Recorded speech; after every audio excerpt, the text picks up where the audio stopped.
¿Cómo está usted? Muy buenas tardes. Bueno, pues después de una ausencia de 2 días, espero me disculpen por ello, pero de verdad fueron causas de fuerza mayor, algunas pues ligadas, no voy a mentirle, con la salud.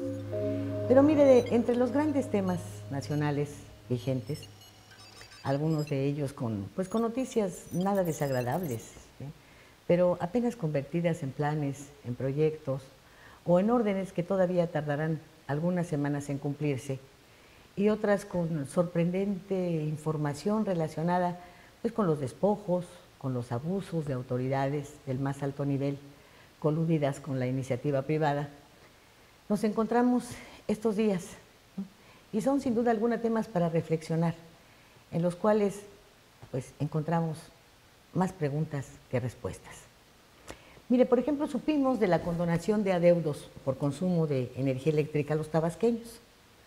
Debo decir que personalmente me pregunté si estos adeudos podrían llevar a más de 3, 6 o cuando mucho 9 meses de decidir los consumidores no pagar el recibo de luz. Y estos tiempos surgieron en razón de los plazos para las citas que cuando uno se decide a presentar su queja ante la Profeco, pues van generándose en cada encuentro, ¿verdad? Tienen en su operativo los señores estos de la Profeco bien marcado ahí, que solamente se puede llegar a 3 citas de carácter conciliatorio, pero si hay más denuncias, aún sean del mismo medidor, puede llegarse a 9 o más, y eso sí, ni una más, ¿sí? Porque o pagas, porque pues, el consumidor al final nunca va a tener la razón. Entonces el plazo máximo pueden ser 9 meses y nada más. Y lo que se logra, bueno, pues es un pago en abonos chiquitos. De ahí que me preguntara si la cifra millonaria señalada como condonación sería real. Sin embargo, fíjese que me refirieron quienes por allá habitan, que existía en efecto un buen número de recibos no pagados desde hace más de un año. Es decir, desde que surgió aquella promesa de condonación en época de campaña de don Andrés Manuel López Obrador. Se sabe que la condonación se suscribió solamente a las casas habitación. No se hizo extensiva ni a negocios, ni a empresas, o fábricas, o industrias, hoteles, no, solo casas habitación. Ahora bien, se dice y se comprueba, puesto que cuando se hace la denuncia ante el Poder Judicial, el arreglo le hacen a usted ver que es entre particulares a raíz de la reforma energética. Entonces dejó de ser la Comisión Federal de Electricidad una paraestatal para convertirse en una empresa. Si realmente los consumidores estamos solos, como lo hemos visto, y expuestos a lo que una empresa privada pueda determinar sobre un servicio público indispensable, que está incluido en los derechos humanos como vital, ¿cómo pudo una decisión presidencial influir en sus ingresos? Es una empresa privada, ¿no? La determinación de condonación en percepciones, en ingresos de una empresa, de una industria, de cualquier inversión, es también de incumbencia, de responsabilidad presidencial. Tiene el Ejecutivo Federal facultades para hacerla y entonces estas pueden extenderse a cualquier otro renglón, a determinar cuánto van a valer los gansitos Marinela, porque de ser así, bien podría ser que, pues, que también se extendieran los consumos de agua, ¿verdad?, a los registrados por empresas concesionarias abusivas, como es el caso en Quintana Roo de Aguacán, y otras marcas que están en el país, ¿o no? Aunque por otra parte, fíjese que nos salta una interrogante más. ¿Existen entidades de excepción? ¿Esta preferencia es violatoria? ¿Por qué en Tabasco sí y en el resto del país, en donde se generan también miles y miles de quejas, no? Es sabido, conocido y no dudamos que Manuel Bartlett esté enterado. Se presentó como solución para las quejas de los usuarios de energía eléctrica la ubicación de un módulo de la CFE dentro de las oficinas de la Profeco. Es decir, entre otros, pues les pusieron una instalación gratuita y una unidad de cobranzas, y el personal además de esa procuraduría está totalmente a su servicio. Se dijo que este módulo permitiría una atención inmediata y directa al usuario, y así es.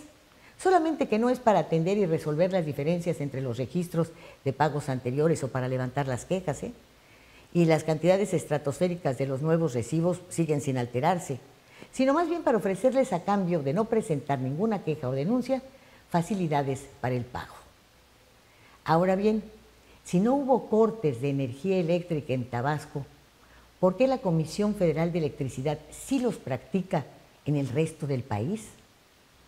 Habrá que señalar que no es solamente por la inclusión de una tarifa a otra, es decir, la de consumo domiciliario al alto consumo, sino el registro de kilowatts utilizado, pues los cuales se ha demostrado no son ni remotamente ciertos cuando se calculan sobre casas habitación de interés popular y medio, aun y cuando tuviesen prendidos todos sus aparatos, todos sus focos, todo lo que tengan que consume energía durante las 24 horas del día y al mismo tiempo. Pero si todo eso nos podemos preguntar, fíjese usted, en cuanto a la energía, existen otros renglones relacionados con el petróleo. Curiosamente, fíjese usted que salió el sindicato petrolero del Consejo de Administración de Pemex cuando se dio la operación de compraventa de la planta de agronitrogenados, la cual, pues ya sabe usted, que tiene ante la mesa del Ministerio Público tanto al presidente de Altos Hornos de México como al exdirector de Pemex, Emilio Lozoya. Curiosamente también, pues se deja de lado lo de Odebrecht para hacer surgir un tema que irrita infinitamente a la sociedad y deja de lado la responsabilidad de retirarle, por ejemplo, el registro al PRI si se llegase a comprobar la recepción de dinero del extranjero e ilícito en sus campañas electorales. Déjeme decirle que, curiosamente, sale otra empresa, la de los fertilizantes. Las de los fertilizantes inexistentes en el campo en manos de ejidatario o de pequeños propietarios. Su nombre, Fertimex. Y así van acumulándose cargos en contra del propio Lozoya. Curiosamente, y seguramente que con una estudiada carga de intenciones ligadas a la quemazón política, y si se quiere ir más allá, pronunciadas como amenaza, Javier Cuello Trejo, un abogado de gran prestigio, defensor de Emilio Lozoya, sacó a la luz pública una relación de nombres, encabezada por ¿quién cree usted? Pues por un conocido y reconocido cozumeleño, por Pedro Joaquín Codwell, citándolos a declarar como responsables de la autorización de la operación de compra de la petrolera a la planta instalada en Veracruz, propiedad de Alonso Ancira, de Altos Hornos de México. Alonso Ancira, ya lo sabe usted, ahora está detenido en una cárcel española. Curiosamente, es Lozoya el segundo director de Pemex en aprietos, ahora sí sumamente graves y a punto de perder la libertad. El primero fue Jorge Díaz Serrano, quien sí estuvo preso durante varios años y pues de la pérdida de su libertad mucho se habló de los rencores del presidente en turno y pues por haberse presentado también como un fuerte candidato a la presidencia de la República. Curiosamente, ¿verdad? Y en cuanto al sindicato petrolero, Carlos Salinas de Gortari reaccionó en contra de Joaquín Hernández Galicia de la Quina y otra vez resultaron las acciones seguidas de intenciones, primero, de venganza y después de búsqueda de legitimidad en su ascenso al poder.